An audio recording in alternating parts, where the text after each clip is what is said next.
हरियाणा की हर अपडेट के लिए बेल आइकन दबाएं और सब्सक्राइब करें STV हरियाणा न्यूज। देखिए, मैं अभी तो हरियाणा के माननीय मुख्यमंत्री जी को भी धन्यवाद देना चाहता हूं, खट्टर साहब को, और यहाँ के कृषि मंत्री जी को भी, कि उन्होंने ये घोषणा की है कि किसान का जो उपज है उसको खरीदने में अनाज के एक एक टुकड़े को भी खरीदेंगे, कोई बाउंडेशन नहीं रहेगी। ये एक बड़ी घोषणा सरकार की ओर से है और चल रही है, इसकी तैयारी भी चल रही है और इस पर काम भी प्रारंभ हो रहा है। हरियाणा, पंजाब, चंडीगढ़, इसमें निश्चित रूप से संयुक्त रूप से भी, मिलके भी और अलग अलग तरीके से भी किसानों के बीच में जाने का काम भारतीय जनता पार्टी और भारतीय जनता पार्टी का किसान मोर्चा इसको करने वाला है और उसे पूरे देश के अंदर करने वाला है। और 1 अक्टूबर से लेकर 10 अक्टूबर तक पूरे देश के अंदर अन्य अन्य स्थानों पर, कहीं 1 अक्टूबर से 5 अक्टूबर, कहीं 1 अक्टूबर से 10 अक्टूबर, महात्मा गांधी जी की जयंती के अवसर पर ये पूरे देश में किसानों के हित के बिल की चर्चा, किसानों को लाभ पहुंचाने वाले बिल की चर्चा और जो भी भ्रम की स्थिति पैदा करने की कोशिश की गई है उसकी भी सच्चाई किसानों तक पहुंचाने का काम किसान मोर्चा करेगा। आप बार-बार कह रहे हैं कि कांग्रेस भ्रम की स्थिति पैदा कर रही है, फिर आप भ्रम दूर क्यों नहीं कर पा रहे? किसानों और किसान को सड़कते हैं, इस बात से बीजेपी आप मूव क्यों रही है? किसान सड़क पर है सर। अभी भी हरियाणा के किसान आज मंडी में 4 दिन से धान की फसल लेकर आने शुरू हुए, उनकी खरीद नहीं हो रही है, बाहर उनको सड़क बेचने में मजबूर किए जाने की स्थिति पैदा होने लगी है। कारण क्या है कि बीजेपी अपने आप को महत्वपूर्ण क्यों नहीं करती?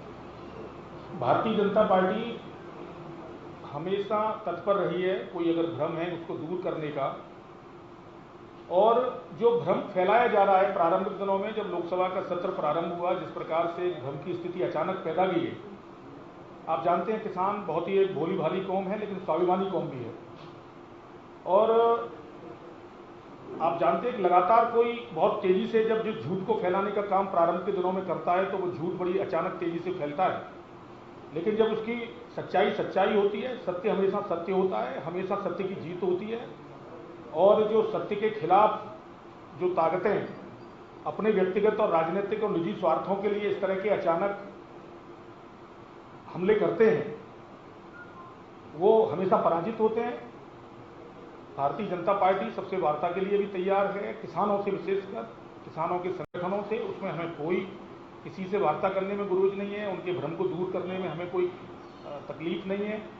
लेकिन जो राजनीतिक दल केवल राजनीतिक परिभाषा के कारण, केवल राजनीतिक विरोध के कारण, और विशेषकर पंजाब में जो उन्होंने वादे किए सरकार ने, कर्जों को माफ करेंगे, हम ये करेंगे किसानों के लिए, वो जो उनके अपने जो किए हुए वादे थे जिससे किसान के सामने उनकी जमीन खिसकती नजर आ रही थी, तो उन्होंने अपना एक प्रयास किया है झूठ फैलाने का। वो झूठ का पर्दाफाश होगा और झूठ, धुआं और भ्रम को आने वाले समय में निश्चित रूप से वो दूर होगा। और पूरा देश का किसान मोदी जी के साथ खड़ा है और मोदी जी के द्वारा लिए गए इस ऐतिहासिक निर्णय से बहुत ही प्रसन्न है। मैं फिर पुनः कहूँगा, ये किसानों के लिए बहुत बड़ी एक आज़ादी का है।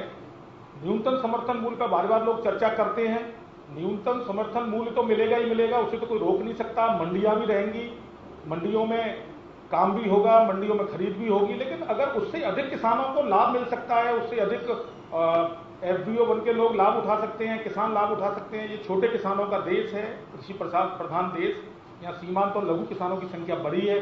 उन्हीं की चिंता करने के लिए माननीय मोदी जी ने ये निर्णय लिया कि अब छोटे किसानों को कैसे लाभ पहुंचा पाएंगे। उन छोटे किसानों को लाभ पहुंचाने के लिए एक बड़ा काम देश के प्रधानमंत्री जी ने किया है और आने वाले समय में ये इसका जो व्यापक लाभ मिलेगा देश के किसानों को, ये हमेशा याद रखा जाएगा। MSP को कानून के दायरे में लाने की मांग को लेकर ही आंदोलन चल रहा है। जो भी भ्रम है या जो भी है वो स्थिति इसलिए पैदा हो रही है, तो MSP को कानून के दायरे में लाने में कोई दिक्कत है क्या? इन बिलों के पार्लियामेंट में आने से पहले, जब से भी MSP लागू हुई, संभवतः 65-66 के आसपास से, ये एक प्रशासनिक आदेश था। उस प्रशासनिक आदेश के तहत पूरे देश के अंदर आज तक MSP लागू है। बीच में अनेक सरकारें रही, कांग्रेस की सरकार लंबे समय तक रही। कांग्रेस पार्टी का जो राजवंश परिवार है, जो बड़ी किसानों की चिंता दिखाने के दावे करता है, जो 100% उनका जो प्रयास है वो झूठ के पुलंदे पे है। और आज तक कभी एमएसपी के बारे में कोई कभी चर्चा नहीं हुई। एमएसपी जहां पहले थी, एमएसपी आज भी वहीं खड़ी है। एमएसपी से कोई छेड़छाड़ नहीं की गई है। और एमएसपी के बारे में देश के कृषि मंत्री ने भी लिख के दिया कि भाई एमएसपी हमेशा रहेगी। जब देश का कृषि मंत्री लिख के दे रहा है, देश का प्रधानमंत्री जी संकल्प के साथ पूरे देश के किसानों को विश्वास दिला रहे हैं, जब उसमें कोई चर्चा किसी प्रकार की आवश्यकता भी नहीं थी, उसको बेवजह टूल देना। मैं आपको फिर कह रहा हूं, प्रधानमंत्री जी का ऐलान, प्रधानमंत्री जी का संकल्प हमेशा हमेशा एमएसपी रहेगी। कोई एमएसपी के साथ छेड़खानी नहीं कर सकता और एमएसपी पे हमेशा खरीद होएगी। एमएसपी पे देखिए,